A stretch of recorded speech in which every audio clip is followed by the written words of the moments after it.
el bombardero de Detroit fue campeón mundial de los pesos pesados desde junio de 1937 hasta marzo de 1949. Casi 12 años estuvo en lo más alto de este peso, un récord que hasta hoy nadie ha podido batir. En el análisis de una pelea en cámara lenta frente a John Lewis en 1939, el bombardero de Detroit noqueó a su rival en 2 minutos y 29 segundos del primer asalto, demostrando que en ese breve tiempo había conectado 39 golpes, de los cuales 33 llegaron limpiamente al cuerpo del rival, partiéndole varias costillas. Así era el poderío y la velocidad en los puños del bombardero de Detroit. Hoy la historia de Joe Louis.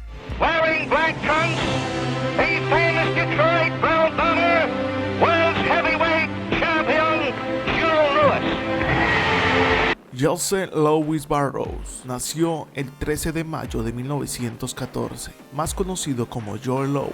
Fue un boxeador estadounidense apodado el Bombardero de Detroit. El bombardero había nacido en una familia, en una cabaña de algodoneros en Lexington, Alabama. Era el 7º hijo de una familia muy pobre y bisnieto de una familia de esclavos. Huérfano de padre a los 4 años, a un afrodescendiente de esa época no se le veía otro futuro más que trabajar en el campo. Pero a los 10 años se trasladó con su padrastro y su nueva familia a Detroit, donde empezó a trabajar como repartidor de hielo y luego como aprendiz de ebanista. A través de un amigo comenzó a asistir a un gimnasio en el que le vieron condiciones para el boxeo. Allí se daría que la única forma de darle golpes a un blanco y no terminar muerto sería en un ring. En julio de 1934 debutó como profesional. Louis disputó su primer combate contra Jack Kraken, al que derrotó en Chicago en el primer asalto. Su carrera desde ese entonces fue fulgurante. Después de grandes momentos, en 1935 se enfrentaría en Nueva York frente a Primo Carnera. Ese día reunirían en el estadio más de 60,000 personas. La pelea terminó en victoria para Louis. En septiembre, en el mismo escenario, enfrentó a otro ex campeón, Max Baer, ganándole en el cuarto asalto por nocaut. En diciembre, en el Madison, venció al español Paulino Uscudum, en el que sería el último combate para el español. Joe Louis parecía invencible, pero la primera y más dolorosa de sus 3 únicas derrotas en el ring estaba muy cerca. El 19 de junio de 1936 se enfrentó contra un púgil alemán. Pongámonos un poco en contexto. En Alemania estaba Hitler y ya llevaba un tiempo demostrando que el resto del mundo era su enemigo. Y claro, Estados Unidos no se quedaría atrás. Ese día se enfrentaría prácticamente Estados Unidos versus Alemania en el ring. El alemán Schmeling era un púgil que se había convertido en el primer europeo en conquistar el título mundial de los pesos pesados. Ese día noqueó en el 12º asalto a Louis en el estadio de los Yankees. La derrota del pugilista norteamericano fue aprovechada por el régimen nacionalista para subrayar la superioridad aria. La propaganda nazi produjo la película La victoria de Max Schmeling, una victoria alemana. Este fue el título de la película, que desafiaba a los norteamericanos, quienes titubeaban para participar en los Juegos Olímpicos de Berlín. Para Louis, la derrota fue una herida que solo cicatrizaba hasta el día que llegara la venganza. El 22 de junio de 1937, Louis le ganó al campeón de ese momento, a Jim Braddock. A pesar de que Louis solo tenía 23 años, llegó a la cima, pero después de ser campeón de los pesos pesados, dijo claramente: "No quiero que nadie me llame campeón hasta que le gane a Schmeling". Este era el nivel de venganza que tenía Louis frente al alemán, así que debió esperar un tiempo después. En 1938 llegaría la revancha para Louis. Antes del combate, el presidente de los Estados Unidos, Franklin Roosevelt, le recibió en la Casa Blanca para bendecirlo como paladín del pueblo americano frente a la amenaza nazi. Joe Louis subió al ring a cobrarse su venganza, sin piedad. Schmeling solo se mantuvo en pie 2 minutos y 4 segundos del primer asalto. El alemán recibió una lluvia de golpes demoledora que acabó con 2 costillas rotas. 2 jerarcas nazis le dieron la espalda, aunque Schmeling nunca le importó. Esta rivalidad en el ring terminó de la mejor forma. Ambos iniciaron una gran amistad, una amistad entre un ario y un negro, un gran ejemplo de que todos somos iguales. Para el régimen nazi no estaba bien visto lo de Schmeling. El ser amigo de un negro en ese tiempo no era una buena opción. pero a Schmeling poco le importó. Para Louis fue el cenit de su carrera.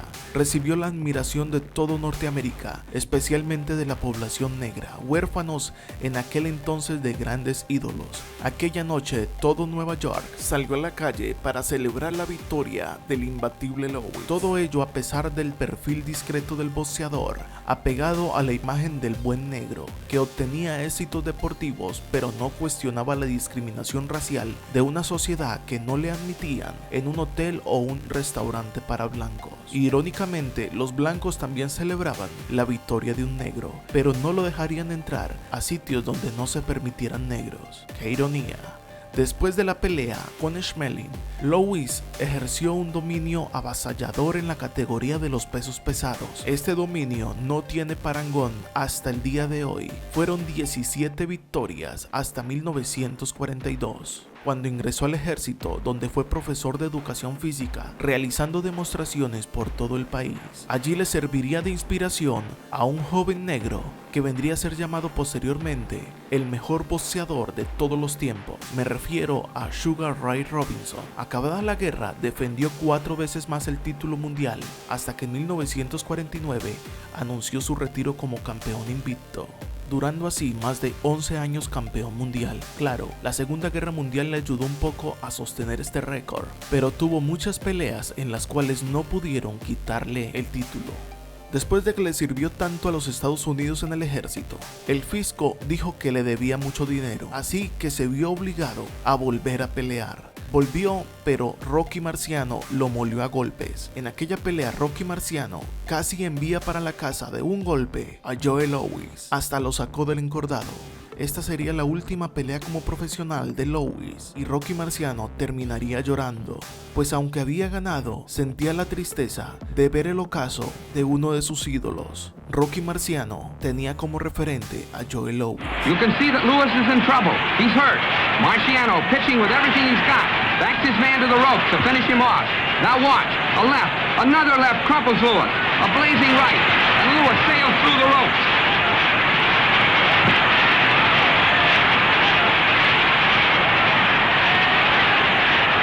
The working press try to help Joe back off the ring apron. Referee Goldstein on the left simply looks at the stricken fighter and knows that the ex-champion is finished for the night. Después de esto, Louis tuvo que seguir luchando casi todo el resto de su vida con Hacienda, aceptando los más variados trabajos en Las Vegas, hasta coqueteó con la lucha libre, todo para poderle pagar al fisco lo que supuestamente él le debía. Esta crisis económica en su vida lo llevó a quedar totalmente arruinado, al serle confiscado todos sus bienes por el fisco, al igual que años atrás Primo Carnera, hasta que en los años 60, en Las Vegas, donde se desempeñó trabajando en el área de relaciones públicas de un famoso casino, en 1969 sufrió un colapso en plena calle y en 1970 fue ingresado a un hospital psiquiátrico en Denver. 7 años después, en una operación quirúrgica como consecuencia de tener la aorta obstruida, cayó postrado en una silla de ruedas. El 12 de abril de 1981 murió como consecuencia de un fallo cardíaco en Las Vegas. Fue enterrado en el Cementerio Nacional de Arlington por pedido del presidente Ronald Reagan.